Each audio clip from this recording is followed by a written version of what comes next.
Η ιεραρχία αναγκών του Μάσλοου είναι μια θεωρία ψυχολογίας. Υποστηρίζει ότι υπάρχουν 5 στάδια αναγκών που παρακινούν τη συμπεριφορά μας. Ο Άμπραχαμ Μάσλοου πρότεινε τη θεωρία του το 1943 αφού μελέτησε ανθρώπους πρότυπα όπως ο Άλμπερτ Άινστάιν και η Έλεανορ Ρούσβελτ. Πρώτα υπάρχουν βιολογικές ανάγκες όπως η ανάγκη για αναπνοή, φαγητό, νερό ή ύπνο.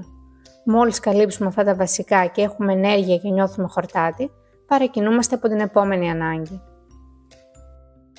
Τώρα αναζητούμε την ασφάλεια. Προσπαθούμε να κερδίσουμε χρήματα, να συγκεντρώσουμε πόρους και να βρούμε ένα καταφύγιο που να μας προστατεύει από τους κινδύνους. Όταν νιώσουμε ασφαλείς, έχουμε χρόνο να σκεφτούμε τι θέλουμε μετά. Στο τρίτο στάδιο αναζητούμε αγάπη και το αίσθημα του ανήκειν. Θέλουμε να είμαστε κοντά στην οικογένεια και τους φίλους μας, να ανήκουμε σε μια κοινωνία ή ακόμα σε μια συμμορία. Μόλις νιώσουμε ότι είμαστε μέλος της ομάδας όμως, αρχίζουμε να θέλουμε να ξεχωρίσουμε λιγάκι. Στο τέταρτο στάδιο ψάχνουμε την εκτίμηση και το σεβασμό από τους άλλους.